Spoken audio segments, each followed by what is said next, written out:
So just before we start, everyone got their mobile phones on the silent or off or one of those?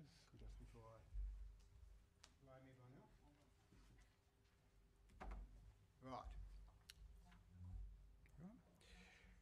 Good evening, everyone, and welcome to the Centre for Adventurous Activities at Glenelg. Firstly, I'd like to thank John Hooper for assisting us with this venue, so thank you, John.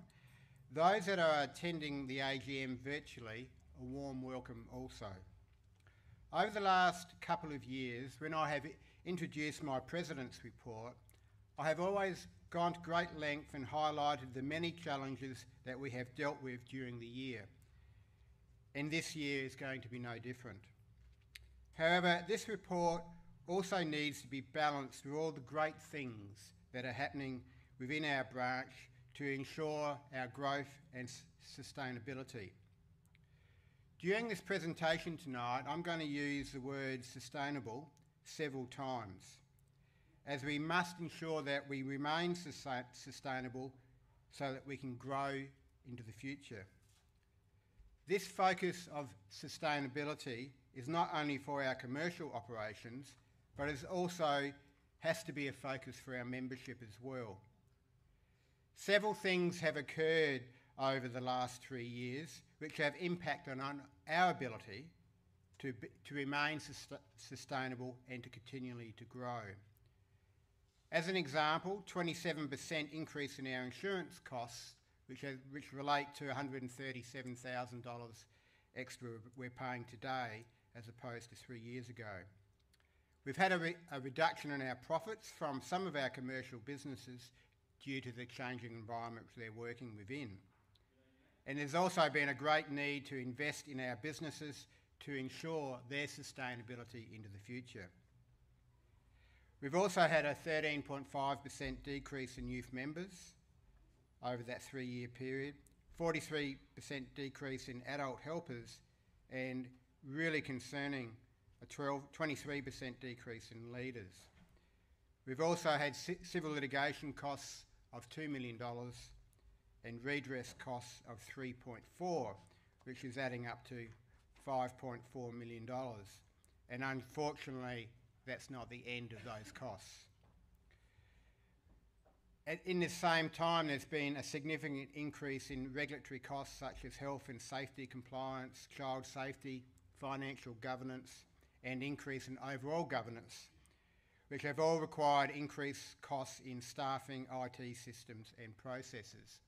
And those costs now, for a professional organisation such as Scouting, we don't really have any choice in. Simply put, the cost of doing business and living is on the rise across the board, just like your budgets at home. There is no difference. While we have these challenges, I can assure you that the BEC, our staff and membership are committed to identifying opportunities to improve our level of sustainability. What we need to understand is that there is no one silver bullet which will improve our sustainability, unless someone out there knows a significant benefactor who has a lot of money and who's willing to give it to us. We will have to continually change and look for those opportunities. So what are we doing about this? I've spoken about the problem we have and the challenges we've got, but it's also important for you to have confidence in us as an organisation and as a BEC and as a membership that we are actually doing something about it in a positive way. So there are many things that we're doing and focusing on. We're taking action against our historic insurers to ensure that funds paid out on redress costs are remitted to us. Creating efficiencies within our businesses to reduce costs and to create opportunities to increase revenues. A good news story is that we have recently purchased a recycling depot at Port Pirie, and that depot itself has already exceeded our expectations, delivering some of the highest returns of any of our depots to date. So it's a great story for us.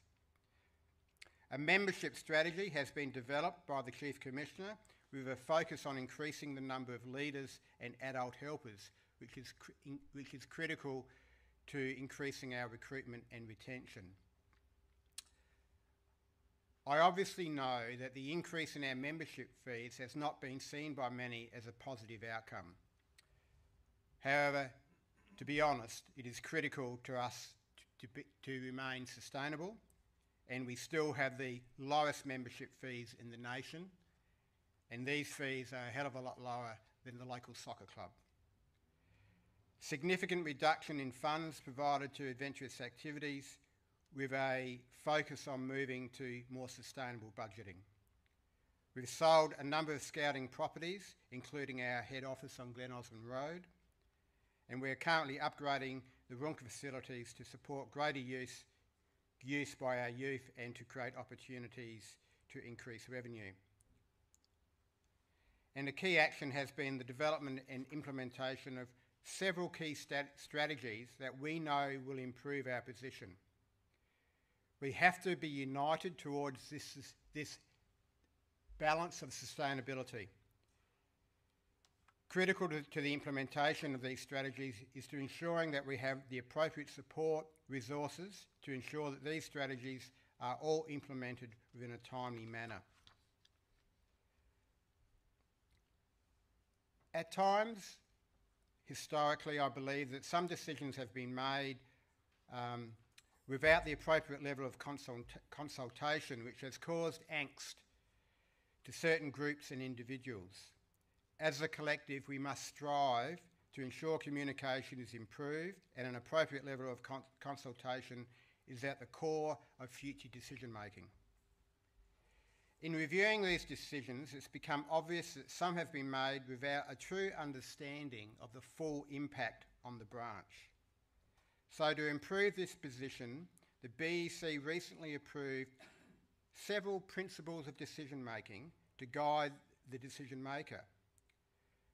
I'm going to articulate what these principles are, but I think what has happened historically is decisions have been made for the right reasons. However, they didn't really have a true understanding of what the impact on the entire branch was going to be, because everyone has differing views in a different position.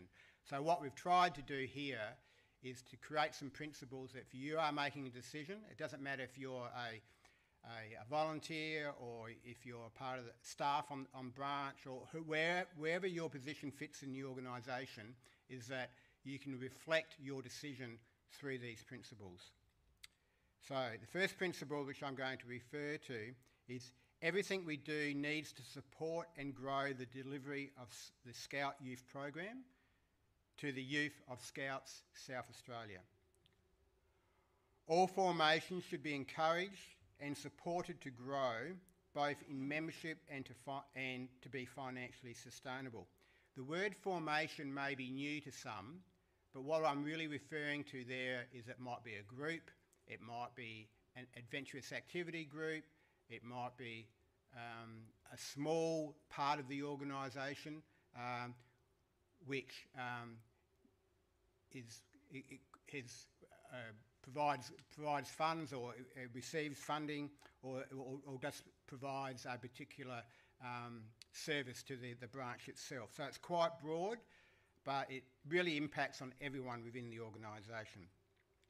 As a principle, all formations and events should be managed in such a way that they are financially self-sustainable. While this should be the intent, it may not always be possible. So we want the intent to be it will be self-sustainable, but there will be certain areas of the organisation which it won't be able to be self-sustainable. And in those cases, they'll have to be assisted by branch or another solution put forward.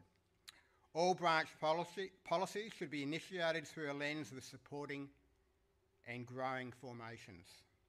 The purpose of our branch businesses is to financially support our formations and our values now and into the future. Very importantly, our branch is one team, with all volunteers and employees focused on our mission and vision and working as one. Strategic businesses growth is supported by Scouts SA in order to future-proof the association for long-term success. To be honest, we will not be able to succeed into the future if we don't have sustainable and growing commercial businesses. The organisation and all of its interests operates with a safety-first culture, ensuring its volunteers and employees' well-being is paramount, with all relevant policies and procedures taken into account and adhered by. Our leadership has also changed over the last 12 months. Our previous CEO, Rebecca, has sought other opportunities. Her legacy to Scouts has been the improvement of our governance structures, a better understanding of our financial position and the true value of our commercial businesses. James Sellers, our new CEO, will continue to focus on building solid foundations for the entire branch, with a strong focus on striving towards sustainability and growth across the entire branch. Ensuring a united focus which is paramount to our decision making and direction. I have great confidence in James. His leadership was critical in the improvements at Woodhouse, and his relationships with our volunteers has always been one of his strengths. With financial pressure and challenges ahead, I believe that the teams at our businesses and in support at head office are the best possible people to help us navigate these difficult situations into the future. We also must ensure that assistance to our members is paramount, and through Letitia and her team, I have great confidence that our membership will receive the best support they ever have. Our leaders and our adult helpers have had a difficult time over the last 12 months, being asked to do more with less resources in a time of uncertainty. We are aware of this and are doing everything we possibly can to continue the support of our leaders in developing and delivering the youth program and developing our youth. I know that, like me, many of you were sad when we heard that Jan, our Chief Commissioner, has made the decision not to seek a further 3-year term as Chief Commissioner. We must remember that Jan's involvement and commitment to Scouting did not start 3 years ago. In 2011, Jan was elected to the BEC, then as the Vice President in 2018, and she took up the position as Chief Commissioner in 2020. This totals a 12 years commitment to Scouting. Over the last 3 years, Jan has held several positions both nationally and state-based. Her leadership in these positions has always been critical to their success. I wish Jan very best for the future, with a note that our new Chief Commissioner will have some very large shoes to fill. And while I'm talking about...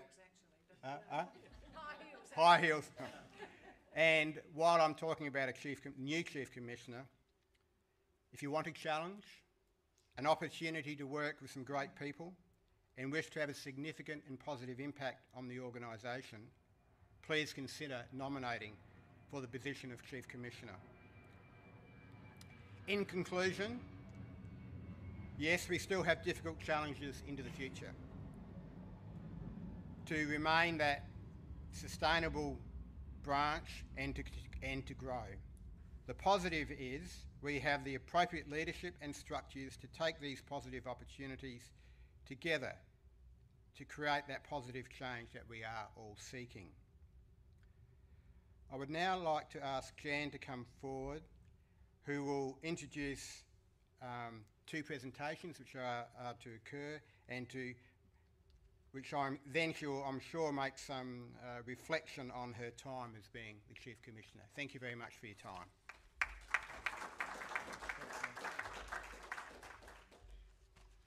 Thanks, Paul. I'm out of high heels. You know, I've got sneakers on, so there you go. Yay! Thanks, Michael. I wanted to say a very warm welcome to this year's AGM. Thank you for attending. There's a few more hours that you're giving up to Scouting, so as Chief Commissioner, I'm very grateful. Firstly, I want to acknowledge and thank all of our wonderful volunteers for another fabulous but a very difficult and trying period yet again. I know since COVID it has been a struggle to maintain member numbers, and as Paul just let you know, the numbers are looking fairly grim for both youth and leaders. Our leader numbers are of particular concern, and we've developed an entire strategy at head office. And in fact, we're just about to publish this. It's quite an extensive document. We did that in consultation with all DCs, ACCs and head office staff last year. So we're just trying to resource up to start the process of operationalising that. So our leader numbers, as I said, are a concern, and we need obviously to mount a campaign for retention and also a campaign to attract new leaders. So the strategy actually encompasses all of that. This is an absolute priority. So this, coupled with event cancellations, financial constraints and the ever-changing world of adversity, I should say, it has left us all balancing our work, family life and commitment to scouting.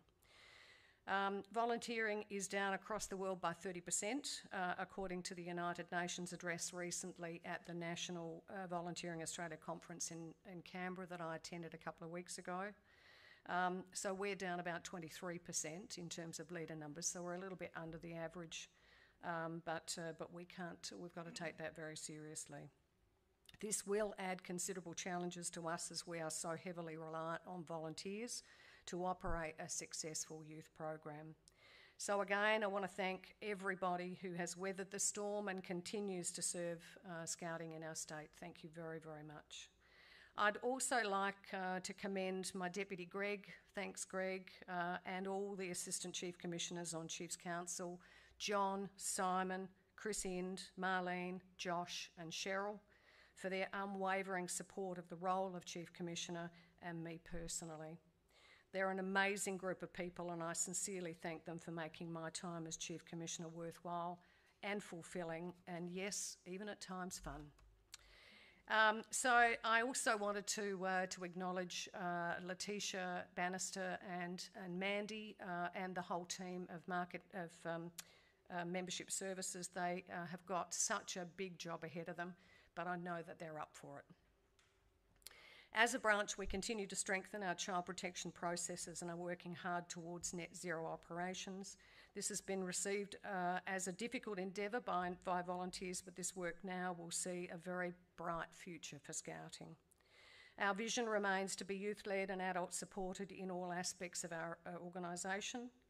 Many groups are now engaging with the new program. It's about 40%, so we've got a way to go with the new program. And we look forward to where this journey is going to take us once we start to get more groups on the new program. Our youth members are enjoying achieving milestones and supporting each other with adventurous activity progression. To our adventurous activity formations, thank you for pivoting towards net zero. We know this is a very difficult time for you, and we hope that we can all still enjoy you can enjoy the activities that you love and want to deliver to our youth members. So welcoming new communities to Scouting is fundamentally important to growing our footprint. In this period, we again communicated and met with many MPs, ministers and community leaders to spruik the benefits of Scouting. We pressed these leaders to advocate for Scouts with the sports voucher program in our state. We've been given so many no's, but we're not giving up. We are going to continue to fight that battle. We will also continue our efforts to engage other communities and multicultural leaders, and Hattie is going to talk to us about that shortly. And that will obviously go towards expansion and diversity of Scouting. We've recently, out of South Australia, arranged a parliamentary friendship group in Parliament in Canberra, which will elevate our association and help with funding for the future from the federal government. So that's something that we should be very proud of out of South Australia. I'm so proud to have served as Chief Commissioner these last 3 incredibly challenging years. Thanks to the powers that be for throwing so many curveballs our way. I've got to tell you, it's been like a crazy blooper video. But with all our volunteers' help, we will endure. So thank you for your support, passion, time, dedication, and of course for voting tonight. So thank you. I've met so many fabulous people in Scouting. I shake my head every day and go, My goodness, we've got some fantastic people in our association. I've even learnt how to pitch a tent. You know, who would have thought? So I've heard the koalas racket at Woodhouse. I've seen the flooding at Runka. I've seen the sheep grazing at Nairoka, the snake tracks at Camp Tucker, and the beauty of Napperby. I've travelled from as far west as Ceduna to the southeast in Mount Gambier and Port Augusta to the north, and everywhere in between. We need to feel very, very blessed that we have around 6,000 members across the state. So thank you very, very much. I did want to share with you one achievement, and that is a book. I think I mentioned a couple of years ago that we thought that we would publish a book, and we have. It is under the Scouts SA brand, the book, and you're welcome to have a look. This is just a mock-up that we've done for the purposes, but it's 235 glorious pages put together by member services, particularly Mandy, Jose and Ollie, and they worked like absolute beavers to get this done. So we'll sell this book for about $40, $39.95. There'll be some money in it for groups if they sell the group. If they sell the book, sorry. So please come up and have a look at it in the break after we've been through the AGM. So thank you very much for listening.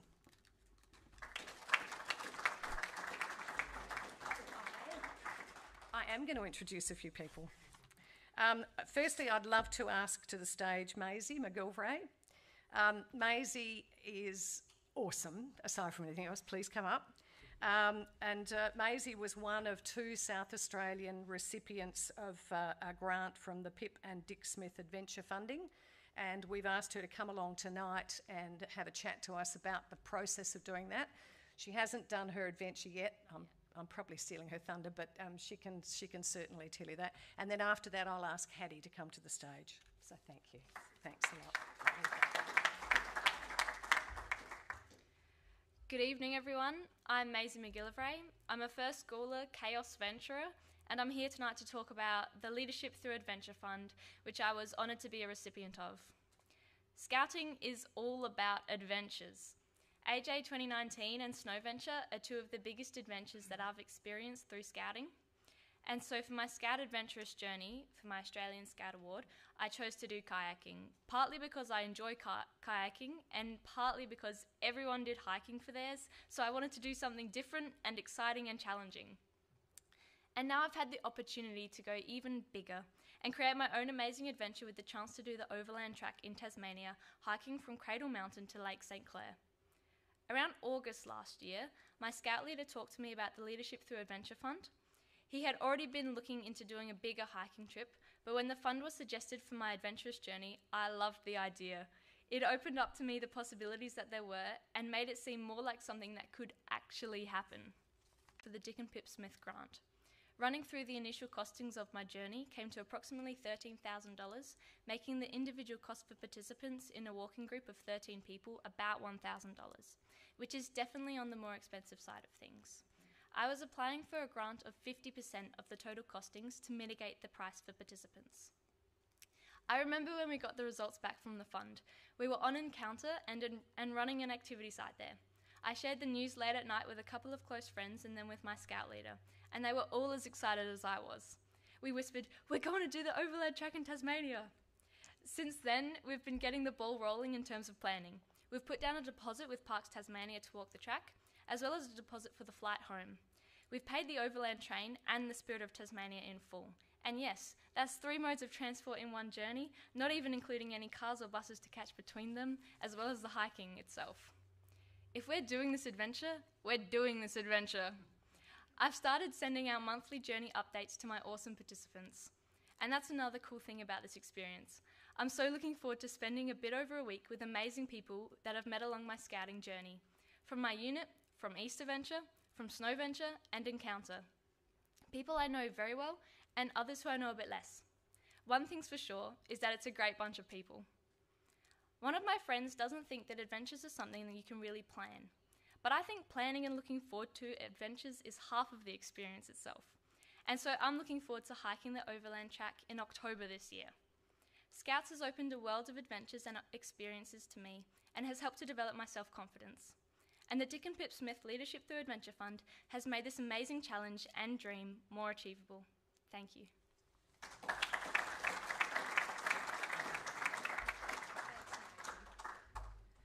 Thanks, Maisie. I did want to mention that there were 7 grants in the first round of grants from the Pip and Dick Smith Fund, and we in South Australia got 2 of them. So that's well above the average for the state. So well done, Maisie. Fantastic. Thank you. Now I'd love to introduce Hattie Mooney to you. Hattie is fantastic, absolutely fabulous. I've so enjoyed working with Hattie. He's become the sort of beacon of multiculturalism. He's come along and he's helped a number of our groups that struggle with language, or different language, I should say, as in non-English speaking. And he is just a fantastic scouter. So introduce Hattie, and he's going to talk to us about multiculturalism.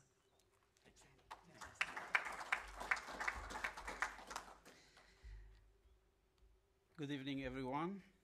It's hard for me to stand here in front of everyone and speak in my second, probably, or third language, but I'll try my best.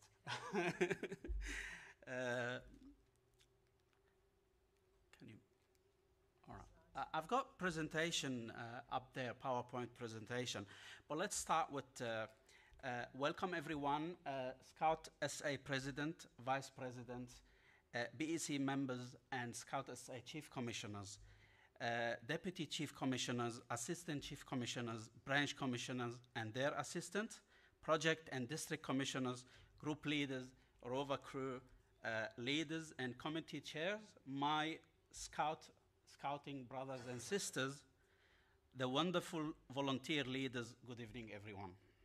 Let's start with, firstly, let's start with short video to introduce multiculturalism.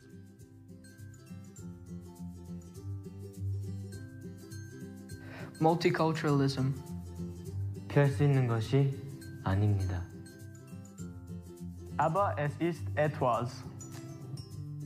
Kuen le beau monde. Kohelahi ange e tau mahino. மற்றவர்கள் கலாச்சாரங்களை பற்றி खुले विचार का Kwanwang Al-Ali Nasbah قيمنا الدينية Traits ونيمتين مكتفو أورا مكتزا بسا நாங்கள் எல்லோரும் வித்தியாசமானவர்கள் साथ में हम अच्छे हैं يجب أن تحترم each other's cultures وكافئ in their gains and wealth. prevenir racism فهي أورا مكتجيزا سالواكا.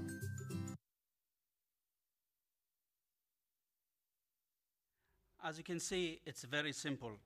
In a very simplest term, multiculturalism means the public endorsement and recognition of cultural diversity. It means a national community defines its national identity, not in ethnic or racial terms, but in terms that can include immigrants. It means a national community accepts that its common identity may evolve to reflect in composition. Australian society openly celebrates cultural diversity. Australia's multiculturalism is based on a compact of citizenship. Cultural differences are to be embraced, but only when they are consistent with living in an Australian democracy. In other words, Australian multiculturalism has always been an exercise in national building, in nation building. It has always aimed to strengthen Australian national identity, not to supersede it. This success as one of the most culturally diverse nations in the world, is firmly grounded in our values within which underpin Australian society. The population in Australia are people coming from diverse backgrounds and from over 75 countries, maybe more. Approximately the 70% of people come from a non-English speaking backgrounds, including a number of families who have come to Australia under the United Nations Humanitarian Refugees Program. These families come from a range of cultural backgrounds. 1 in 4 of Australian 22 plus million people were born overseas. 46% have at least one parent who was born overseas, and nearly 20% of Australians speaks a language other than English at home. This is the simple way of define the multiculturalism in the Australian society. Migrants and refugees. As I have mentioned earlier, we have lots of people coming to Australia from a non-English speaking background, and some of them are coming under the refugee and some of them are coming under the migrant program. The migrants leave their home country sometimes because they want to, and sometimes because they're being forced to, due to personal, social, economical reasons. They can prepare their departure, but their children might not have enough enough to say yes or no to be returned or not, because or to come to migrant to Australia. Young refugees have often been exposed to extreme violence, lost family members, and spent significant period in camps or displaced in transition. The key barrier, many key barrier for all these people coming from non-English speaking background. Some of them are language. It could be availability of public transports, understanding the system and processes, financial barrier, and trusting in confidentiality and respectful of services. Because probably they have experienced lots of issues in their home countries, they can't trust the system anymore. So we need to give them that that time and experience to respect the system and have confidentiality. Thank you, Josh. Second generation young people have at least one parent born overseas. They share some of the experiences of refugee migrants, young people, especially in relation to identity and racism, and family and community, but have also unique needs and concerns. Later generations of young people from culturally diverse backgrounds may continue to experience similar issues, especially around identity and racism. Primary goal. Our primary goal and projects and activity supposed to be around intercultural understanding. The intercultural understanding interacts of cultural background experiences, recognizing culture and developing respects, interacting with others, reflecting in intercultural experiences, and taking responsibility. International mindedness. Intercultural understanding, global engagement, multiculturalism, sustainable development, and global awareness. I've just used your words, Paul.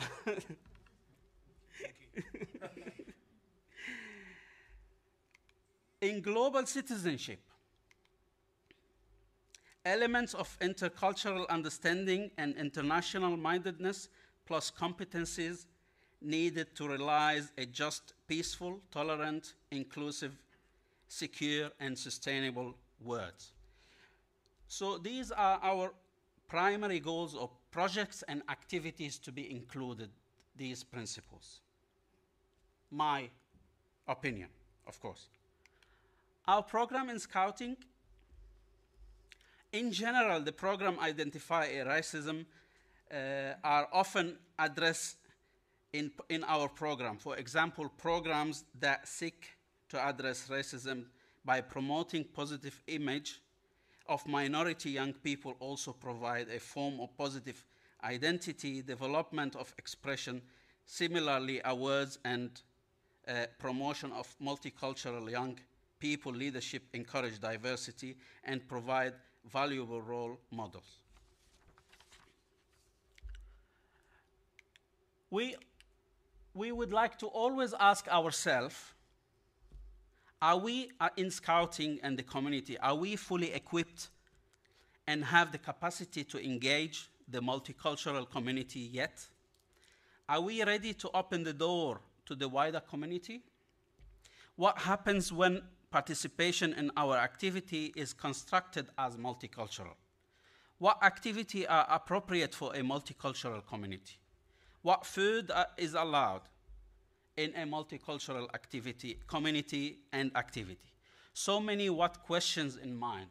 Are we ready to open that door? We always have to ask ourselves, because Australia is a multicultural country, we have to always be prepared, regardless if we have our group or our activity from one community. Regardless of that, we should be an example and to attract other community around the area. Our strategic direction, the Scouts emblem, is be prepared. Let's add to our Scout emblem respect, innovation, sustainability, and excellence.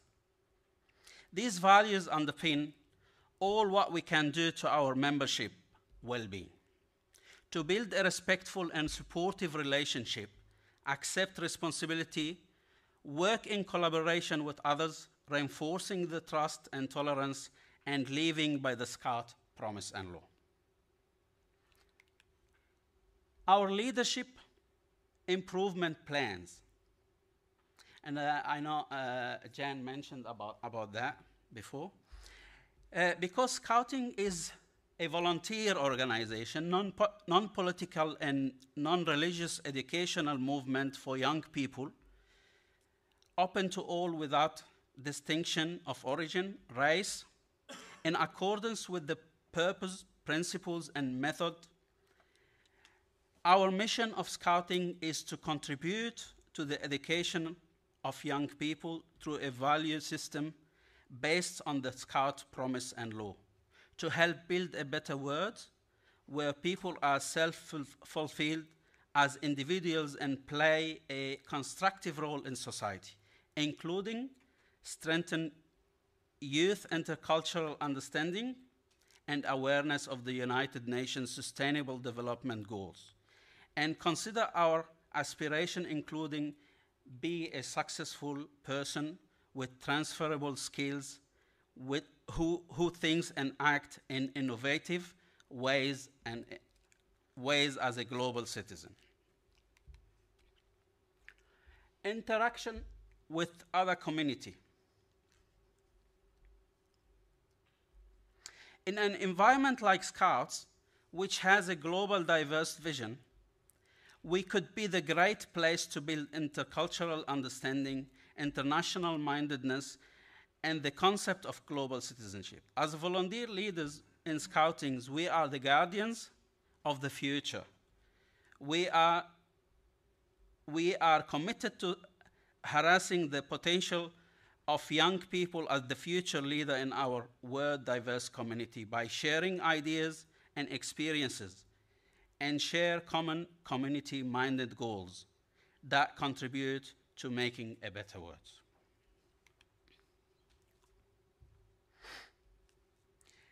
We should plan to our Culture and Identity Day. The aim of the day is to foster deeper connection among our membership through fun and educative experiences that provides opportunity to see, speak, and engage with each other. We should include our Global Peace Project. We should include in our program some activity to participate in the World Refugee Day, which is in June every year, World Environment Day, and International Day of Peace in September every year, to enable youth to celebrate together in a way that teaches them about the cultural diversity and values our commitment to harmony. In Scouting, it's true, we celebrate Harmony Day every year, and it's next week. However, our program and participation in the day is just to run a normal activity, Scouting activity for Cubs and Joes, without any multiculturalism themes to reflect the purpose of this day and to show the community how ready we are to open the big gate and encourage diversity. Work in collaboration with the Migration Museum to let the youth learn about other communities, culture, thought dances, cooking, songs, and languages. Our area of focus, we're supposed to have a strategic goals. At the moment, we have 4 multicultural groups in Scout SA: Russian, Vietnamese, Egyptian Coptic, and Egyptian Muslim groups. And I can see that the future is bright for more community groups, north of the city and in the Adelaide Hills, where we can welcome a new breed of Scouting into our branch. Let's embrace the multiculturalism to celebrate cultural diversity together. Many of you might start laughing now, but I just chose this picture. You may know what is this, you may not. Let's think tabbouleh. Have you ever tried tabbouleh before? Colorful, healthy, and delicious. Many ingredients to create this beautiful art. Australian multiculturalism should be the same. Many different backgrounds to create this beautiful, unique society. This is my summary with a short video again. Hi, my name is Fallon, and I'm here today with Chegg Tutors to talk to you about the sociological concept of multiculturalism. So, multiculturalism is the view that cultural differences should be respected or even encouraged. This describes a way of approaching cultural diversity within a society. There are multiple ways to approach cultural diversity, and multiculturalism is just one of them. But multiculturalists focus on accepting other cultures and respecting their differences. And some multiculturalists even work to encourage others to recognize and accept cultural differences as a good, positive thing. Members of different cultures, according to multiculturalism, can live peacefully with each other and have successful social relationships, particularly, according to multiculturalists, if all of their diverse cultural backgrounds are respected, celebrated, encouraged, everything positive you can think of. This multicultural idea opposes the perspective of the melting pot, which is where cultural differences blend into each other to form a new whole culture. So as opposed to respecting and celebrating differences, realizing that everybody comes from a different culture, maybe being excited to learn about that new culture, you kind of say, well, I see your culture, but I think that if you come somewhere else, like the United States, for example, everybody should have one culture here. So as opposed to respecting and celebrating that cultural background, we're going to melt everyone's cultural background, everyone's history, everyone's values, everyone's belief systems, everything, into one single solitary whole culture, as opposed to having individuals with their own individual culture within the larger country or area or group. Thank you very much for listening. I really appreciate your passions and listening to my foreign accents. Probably it's a multiculturalism. Thank you very much, and thanks to Jen for giving me that opportunity to speak today. Thank you. Thank you very much. Thanks very much, Hattie. Fantastic. I know you put a lot of work into that, and I think your English is excellent, so thank you. I think at this point we're going to start the AGM. So, over to the President. Over to the IT gods here.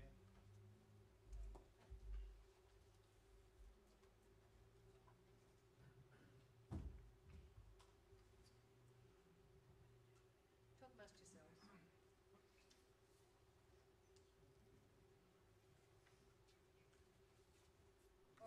On which we live and do our scouting activities. And recognise their continuing connection to the land, waters and community. We pay our respects to the elders past, present and emerging.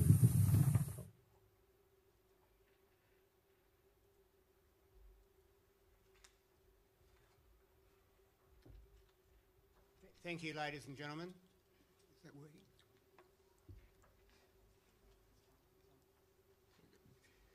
Just before I start the AGM proper, a question that Hattie asked was, are we ready to open the door to multiculturalism? And I think the answer from the South Australian branch of Scouts is that yes, we are, because it really fits our values and it's also the right thing to do. So once again, as Jan, I can congratulate you on your presentation, and I think there's a lot of opportunities there for us to be more multicultural into the future. So thank you very much.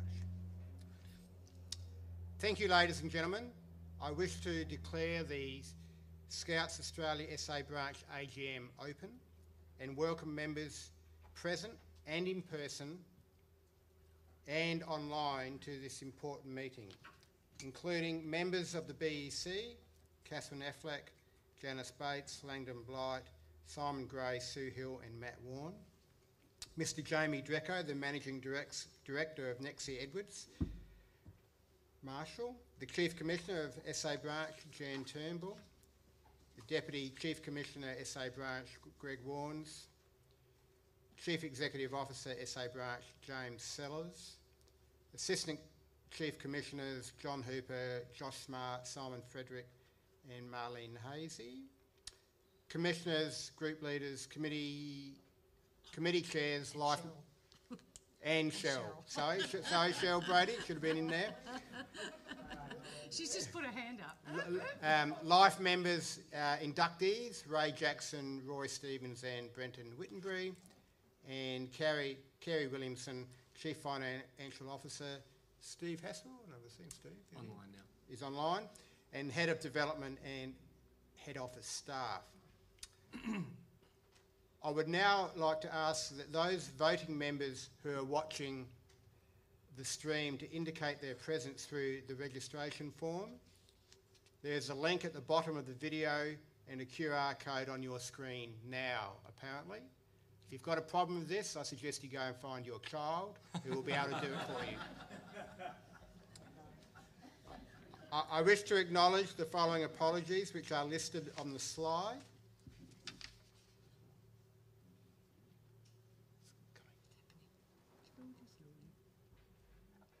If there's any other apologies which is not on the slide, can you just voice them? If not... Oh, Magdi. Magdi. From, yes. Yep, Ange has taken that. Thank God for Ange. Right. The minutes of the previous meeting have been circulated, with members asked to vote either yes or no to accept the minutes. To accept the minutes, held at 6 p.m. on the 25th of March 2022, which were live streamed. I will now ask Janice Bates to move that the minutes of the last annual general meeting held on the 25th of March 2022 as circulated be accepted as true and correct record. I would like to move that the minutes of the last annual general meeting held on the 25th of March 2022 as circulated be accepted as a true and correct record. Thank you. Thank you, Jan. Janice. I now ask the Chief Commissioner to second the motion. Thank you, Jan. I have great pleasure in seconding the motion. I'm pleased to announce that our members have, through a pre-meeting ballot, accepted the minutes of the last annual general meeting held on the 25th of March 2022 as circulated. I now ask Jan to acknowledge those members that have passed since our last AGM. Thank you, Jan. Thank you. We acknowledge the following members who have gone home since the last AGM: Winton Ancor, James Bond, Molly Bradford, Ernest Butcher, Ian Eldridge, Derek Granville-Short, Alan Henstridge, Ruth Jenkins, Kenneth Lord, Valda Lord, Lamars Lucis, Harry Nicholas, Stephen O'Brien, Edward Ted Sandico, Patricia Savage, Kenneth Smith, and Rona Shaney. There have been some family members who have also passed away during this period, and we offer our sincere condolences to them. I think if we can pause for a minute in silence to remember them, that would be terrific. Thank you.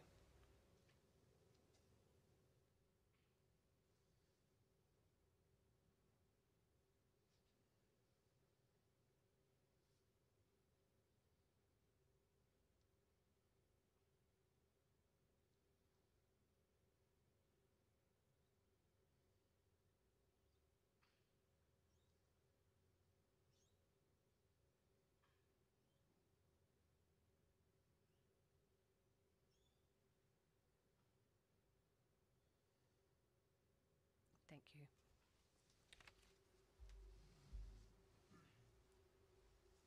Thanks, Jan. As previously communicated, in accordance with the Scouts SA Constitution, the BEC will now approve and submit the audited financial statements and annual report to the AGM. Voting members have been provided the opportunity to ask questions about the detail of the two reports. To ensure Scouts SA continues to meet the compliance obligations of ACNC and CBS, the approved audited financial statements and annual report have been published on the Scouts SA website. Members have been advised by email post prior to the AGM that the audited financial statements and annual report are available on the website. Where preferred, printed copies of the audited financial statements and annual report were communicated that they were available from head office for collection or postage, and there are some available here tonight at the AGM. The consolidated financial report was endorsed by the Branch Executive Committee at its meeting on the 19th of December 2022, and I now invite the Chair of the Finance and Audit Committee, Langdon Blight, to speak to the financials. Thank you, Langdon.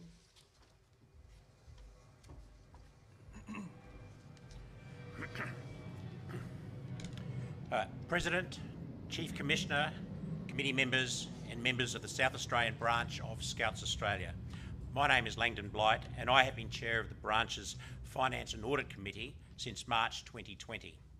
It's my role this evening to present the audited consolidated financial report for the 12-month period ended 30th of September 2022 and to make comments on the report that will assist you in appreciating the factors that have impacted upon our financial results this year. Members should recall that in 2020 we adopted a new financial year that would cover the period 1st of October to the 30th of September. To move to this new reporting period, we had a once-off 6-month transitional reporting period, 1st of April to the 30th of September 2021, and reported on at our last AGM. This year's annual report and my comments relate to the return to a 12-month reporting cycle and covering the 12-month period 1st of October 2021 to the 30th of September 2022. For the period, Scouts SA has realised an operating deficit of $3.84 million. The financial year was a period of significant change throughout the association, including changes to the leadership team. Scouts SA is now at a turning point and all staff and members alike have a role to play in manoeuvring our operations back to a sustainable position as the main priority. The Branch Executive Committee and leadership recognise this is essential if we are to remain viable into the future, and leaders of our volunteers should understand the importance of operating sustainably. The BEC looks to your support. We should remember that COVID had a sudden and severe impact in the 2019-2020 financial year, and an ongoing impact throughout 2020, 2021 and 2022. Despite careful management of costs, an improvement in the value of our share portfolio and the JobKeeper payment, we have seen variability in our financial performance, with a substantial deficit in 2020, a surplus in 2021, albeit only through the receipt of government COVID funding, and then a deficit again as reported at last year's AGM. Now that we're moving to a post-COVID operating environment and longer-term trends have become clearer, it has become evident that there is a need to reinvest in our commercial revenue-generating activities, which I remind you are our recycling centres, campsites and retail businesses. We must improve their stability, rectify recent years of underinvestment and increase their profitability in order to support Scouting in South Australia. At the same time, we are ensuring that we continue to provide the necessary support to our volunteers and continue to deliver the youth program that is central to our reason for being here. I emphasise that we all recognise our commercial activities have the sole purpose of supporting our youth program. But at the same time, and in order to achieve that purpose, those activities must be conducted safely, soundly, and with a view to future sustainable performance. Ensuring that we are doing this has impacted upon our bottom line and will continue to do so as we implement our plan to return to sustainable operations. With regard to our commercial activities, I offer the following comments. Our most important enterprise is Scout Recycling. It came in below budget for the financial year, with revenue slightly down and expenditure up, owing to increased expenditure on workplace health and safety and getting our resourcing requirements right. We are undertaking a review of our processes and revenue streams to increase profitability, remove unprofitable practices, and improve our financial sustainability. We are confident that prudent investment now will bring long-term benefit. Retail is centred around Exerbia, which opened on the Nord Parade in November 2021.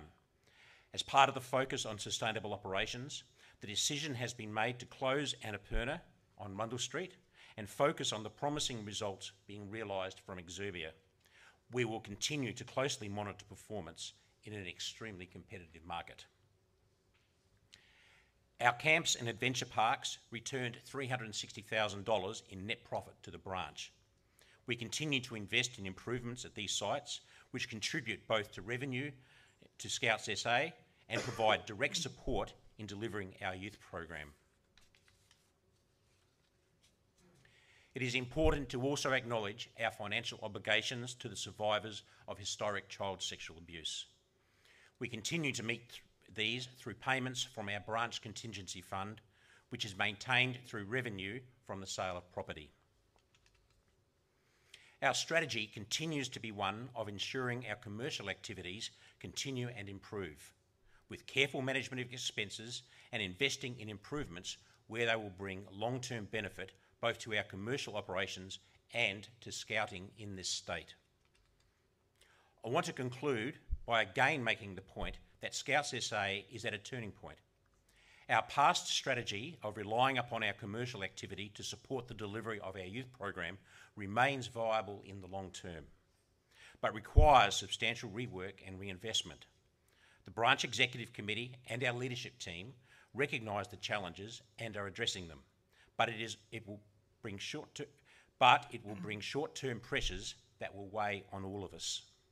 Our challenge is to maintain our long-term viability while delivering the quality youth program we all expect and want. I'm confident that we can do both. Finally, as per the reporting requirements of our state regulator, I present to you our related party transactions for the year end 2021-22 and the contracted related party transactions for the following period. Thank you.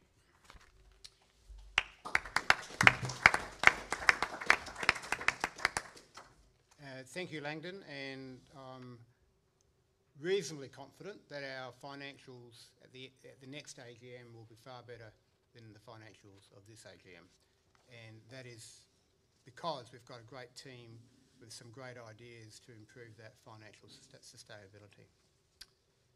I now call for the election of the Branch Executive Committee for 23-24 open. Resumes have been circulated with the agenda, and the names listed on the ballot papers and online were in alphabetical order. I now ask James Sellers, our CEO, to cast their vote, and that is the Chief Scout, patrons of the SA branch, members of the branch executive committee, the Chief Commissioner, life members, commissioners, branch rover council chair, group leaders, rover crew leaders, and the chairs of group committees and honorary members. It was decided to open the voting to all voting members via postal or online voting. Those votes have now been counted. Thank you, James. The process for postal and or online voting for the position of adult leader and young adult commenced on the 9th of March 2023 and closed on the 14th of March. In accordance with Regulation 10 of the Constitution, 12 postal votes were received, and we thank Grace Fan, branch accountant, for her efforts in assisting with scrutineering those counting of those votes. And also, just to let people know that there were just over 100 online votes. So we received quite a few votes, which is great. The resumes for all the nominees were circulated with the agenda, and as it is our practice, the names listed on the ballots were presented in alphabetical order. Vice President. There was no other nominations for the role of Vice President, so Simon Gray has been reappointed until the 2025 AGM. Congratulations, Simon. The position of supporting member. There was no other nominations for this role other than Sue Hill. So consequently, Sue has been reappointed until the AGM of 2025. So congratulations, Sue. There were two positions for election for adult leader and young adult. The nominees for the adult leader position were Sarah Robinson, Sean Sandylands and Matt Warren, and I'm pleased to advise that after a count of votes, Sarah Robertson has been appointed for 2 years until the 2025 AGM. So, welcome and congratulations, Sarah. The position of young adult, the nominees for the young adult position for 2 years were Rhys Grimshaw and Matt Warren. I'm pleased to advise that after a count of the votes, Rhys Grimshaw has been appointed for 2 years until the AGM of 2025. Congratulations, Rhys. I would like to thank all candidates for their interest and enthusiasm for applying, and warmly welcome the incoming directors, remember that, you are now a director, Sarah and Rhys. Just to let you know, we have a BEC meeting on Monday night. I would also like to thank all members of the BEC for their efforts and time over the last 12 months, as it has been a difficult and complex time. I would particularly like to thank Jackie and Matt for their time, efforts and involvement in the BEC. I now ask the Chair of our Finance and Audit Committee, Langdon Blight, to address the meeting. Welcome back.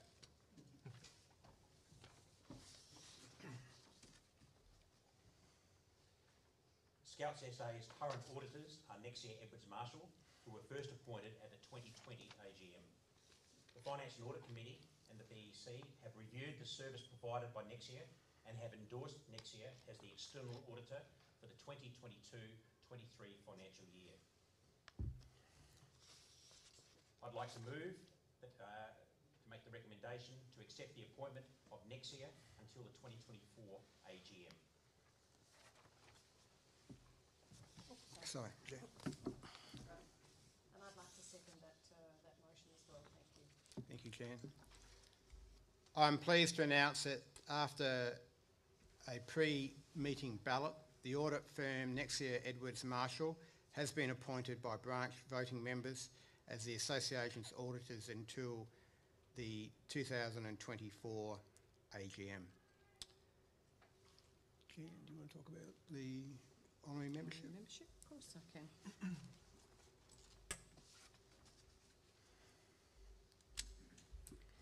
So, in accordance with Article 11 of the Constitution, the branch may confer honorary membership of the branch upon any person who is providing specific support to Scouting for a period of 1 year or until the next branch annual general meeting, whichever occurs first. Neville Tompkins, OAM, is the current National Coordinator Redress and Honorary Commissioner of SA Branch. In light of the National Redress Scheme and exposure to civil litigation, Mr Tompkins needs this status to be able to continue to assist the branch in redress matters. The BC have endorsed and recommended to branch voting members that Mr Neville Tompkins OAM be reappointed for a further 12 months. So I am pleased to announce that after a pre-meeting ballot, Neville Tompkins has been reappointed by branch voting members for honorary membership until the 2024 AGM. Thank you. Thank you, Jan.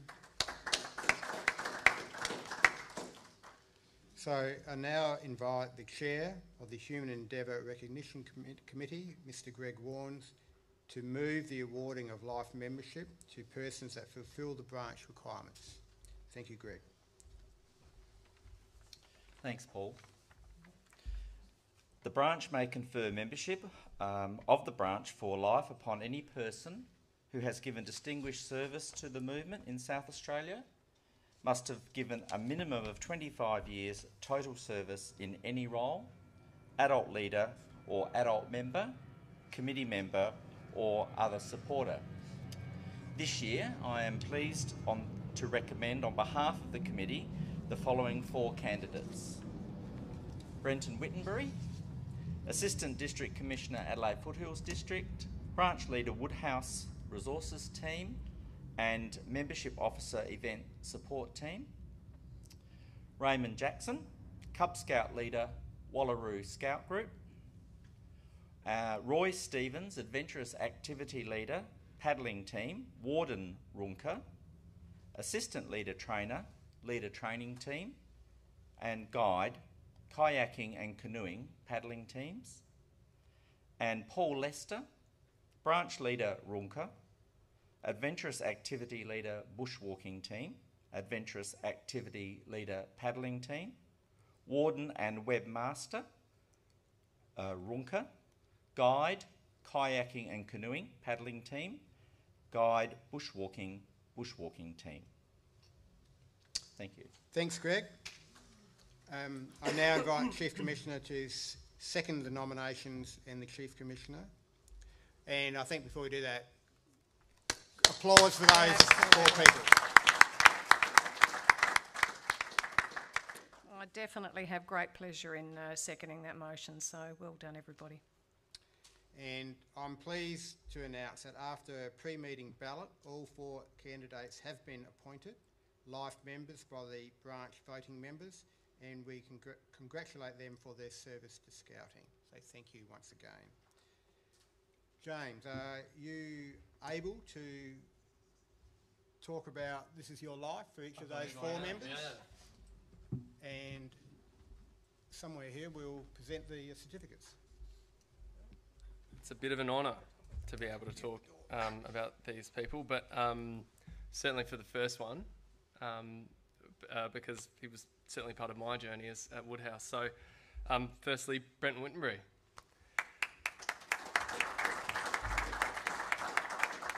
Brenton is currently the Assistant District Commissioner Finance, Adelaide Foothills District, Branch Leader Woodhouse and Membership Officer with the Events Support Team. Brenton is an integral part of the Woodhouse volunteer team, integral being a very much part of the word. and goes above and beyond to coordinate resources in consultation with the Woodhouse Operations and Activity Manager, Simon, who's here tonight, and Warden. Brenton was invited to join the Woodhouse 2020 committee, developing a strategic plan for the growth and direction of Woodhouse. Brenton served on the branch executive committee for the 6 years and held various leader roles over a period of 29 years. Brenton was awarded the Silver Emu in 2019. Congratulations, Brenton.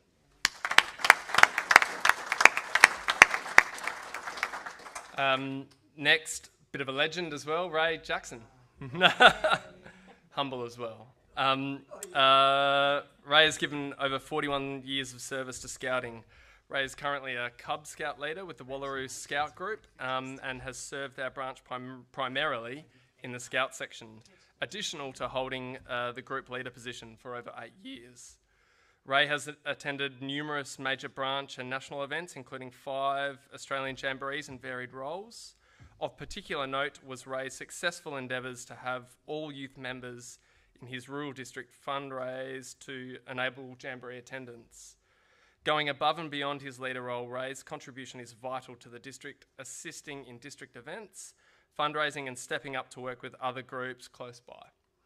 Ray was awarded the Silver Koala in 2019, living the Scouting life with humour and enthusiasm. Ray, thank you, mate. And having fun, that's great. Roy Stevens. There he is. I didn't see you walk in, Roy. I'm sorry.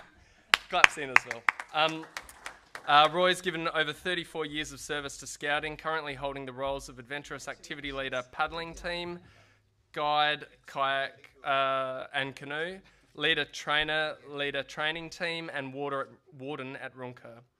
The Human Endeavour Recognition Committee received an outstanding 5 submissions in support of your life nomination, Roy, so well done.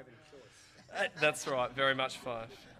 Roy's recent accolades include keeping Runka operating during COVID, monitoring the recent Murray River flow and impact on Runka's assets, and preserving the ability to remain open. Thank you for that, especially. Roy is a surveyor for Paddling Craft and maintains the fleet. He also develops and delivers quality training programs in canoeing and kayaking. He mentors youth members undertaking their unaccompanied expeditions, working toward their Queen Scout Award. Roy was awarded the Silver Emu in 2018. Congratulations, Roy.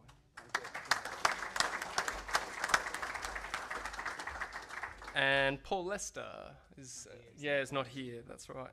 Paul has given over 34 years of service to Scouting, currently holding the roles of Adventurous Activity Leader, Paddling Team, Guide, Kayak and Canoe, Adventurous Activity Leader, Bushwalking Team, Branch Leader Runka, Guide, Bushwalking Team, Warden and Webmaster Runka. Geez, that's a lot. Paul's training record is extensive, clearly, and is a credit to his dedication to best practice in Scouting.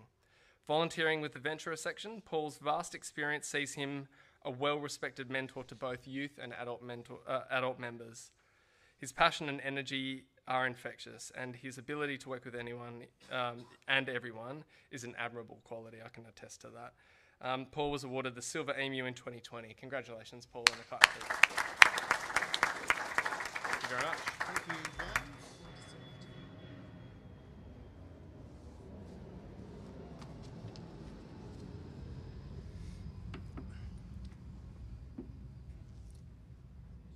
Well, that timing was perfect, wasn't it? Once again, Greg, thank you for your time in leading the HERC process. It can be a very complicated process, and I think you've done a wonderful job, and thank you very much.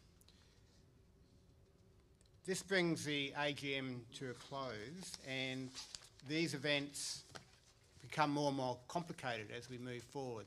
And that complication, to some degree, is probably not even noticed within the environment here, within the people that are attending tonight and those that who are sitting in their lounge rooms online. And the reason that's not noticed is because we have a great support behind us. So Josh, who's the IT guru behind that screen, thank you very much. Angela for getting all the bureaucracy right and the process right. Thank you very much.